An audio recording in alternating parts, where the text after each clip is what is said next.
Hey bro, most people that work out in a really inefficient way. What I mean by inefficient is that they make progress in the gym, but not as much as they could if they upgrade their training methods, right? So this video can help you if you are training for strength, like you want to get stronger at certain movements, or if you even want to get bigger and more muscular. Okay, so what are these mistakes that people make in the gym? Well, they train too long. What I mean by this is most people, this is probably you, I used to do this about a year ago, is that you have a push-pull leg split, okay? So what I used to do was push-pull legs, rest, right? So maybe you do it a little different. Maybe it's like push, pull, rest, push legs, pull, I don't know, whatever. It doesn't matter. It's still the same idea. And you're training push twice a week for your entire workout.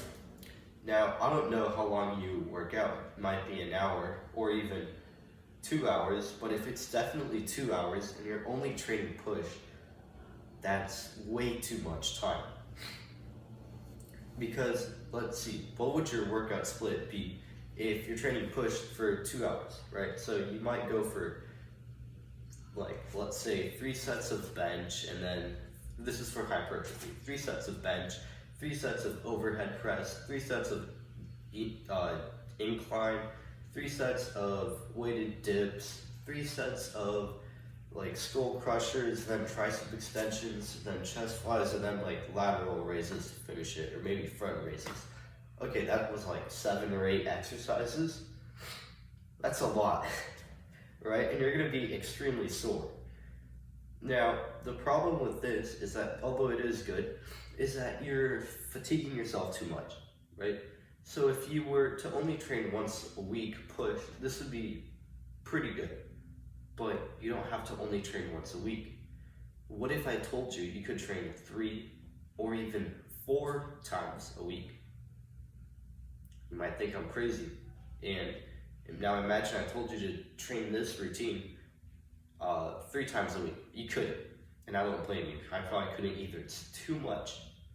It's just too much. So you have to cut it down a bit. Make it 3, maybe 4 exercises.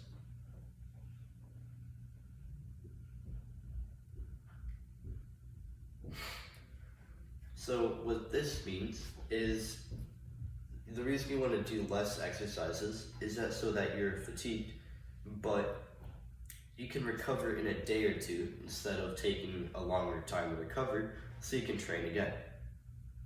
Think about it. You do a workout and you break, this is your muscle fiber. By working out, you tear it down. So this is how it is before, and then you tear it and it rebuilds back up to here. Right? But since you train really hard, you tear it even more to here. So it builds back up to here. So this is a new baseline. Train hard, tear it, and then rebuild it. So you rebuilt it to about here.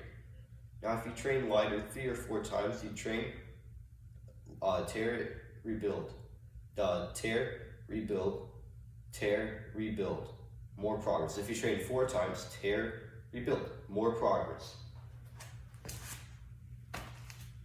Makes sense, right? So even though if you make more progress with training 7 or 8 exercises in one workout than training 3 or 4 exercises in one workout, the harder workout will give you more progress. You wouldn't be able to train it several times a week, maybe just twice. So with the other one, the 3 or 4 exercises per workout idea, you can train it 3, maybe even 4 times a week, giving you more progress, and you won't be too fatigued. When I work out, I'm rarely sore the next day. Last time I was sore was like a week ago, because I was training squats, and I usually squat with my feet being parallel. You can't see my feet, but I squat parallel. I realized that wasn't good, so I started squatting with duck feet like this, wide. So like the like inner leg muscles all got sore, but that's it, because like I never trained them before. Because I used to do parallel squats, so I made them duck feet. That's why. That's the only reason why. So you don't want to fatigue yourself as much. And you can also, this also applies to things like training pull or legs. So what would be a better routine? So first off, you want to do compound movements so that you hit more muscle groups. And if you want, you can isolate, but pick something that's like really important, right? So you can't really isolate your triceps you shouldn't isolate your triceps, then your shoulder, your side delts, and your front delts, then your chest and lower chest, upper chest. That's too much, bro. If you're doing bench, which is a compound movement, which it is, and then you do dips, which is also compound, and you're like, but I want to finish off my triceps, so you do tricep push down, then you lay down and do skull crushers. That's 2 exercises, you only need 1. And then you're like, oh, let's do some side delts. It's like, bro, just pick 1. You can't be doing 3. And then you're like, front delts, because why not? And then you're like, let's do some pec flies. And then that's too much. Just pick 1 thing you want to isolate. This is if you're training for strength, if for hypertrophy. If you're training for strength, then you want to do the main movement that you want to get stronger at.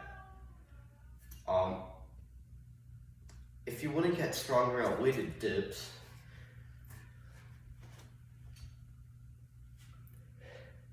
you're not going to do overhead press. In weighted dips, what is the movement pattern? It's this. You go down, up. In overhead press, you go down, up. That's a different movement pattern. You want to do the same movement pattern that you want to get stronger at, and then you're going to do weakness-based support exercises. So, if I struggle at the bottom of a dip, like here, let's say I have a lot of weight, and right, I just made that face look like I'm struggling with a lot of weight. So you would do something like this. Bottom pause dips. Right? For some reason, my elbows hurt from my last dip session, so I'm gonna have to fix that. So you want to do your exercise you want to get stronger at, and then do weakness-based support like the bottom pause dips. And then if you're weak at the top part, which is your triceps, which is the lockout part, do like tricep extensions or whatever. So yeah, because now I hope this helped you, because you might have seen I had this friend who used to train. Well, he still works out, but he's now doing like different training methods. But he was like, bro, Mike Menser trains. Yeah, he does a workout every 14 days for that muscle group. So he does push, and then he does it in like a week later, or 2 weeks later. I'm like, bro, don't do that. That's not gonna work for you. That's gonna be pathetic. That's gonna be horrible. Don't do it, right? So it's better to train more often than twice a week. So yeah, hope this was helpful to you guys.